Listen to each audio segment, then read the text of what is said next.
pracujeme. Takže pracujete už 35 rokov. Otec videl v tom IT obrovskú príležitosť, ako zjednodušiť a skvalitniť prácu.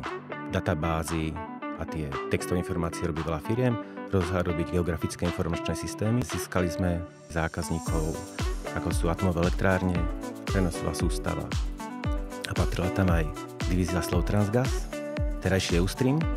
V oblasti plynárenstva je najvýznamnejší projekt obchodný dispatching Y Capacity pre Eustream.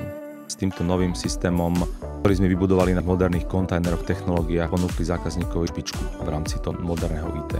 Medzi našich najvýznamnejších klientov patrí KSUB, čo je ústredný kontrolný skúšobný ústav poľnohospodársky. Výsledkom projektu je množstvo elektronizovaných služieb, dokonca viacej ako má portál e-Slovensko. Keď sa nový systém úplne zabehne, tak UKSUB bude taká ukážka toho, ako má digitalizácia procesov na Slovensku fungovať a existovať.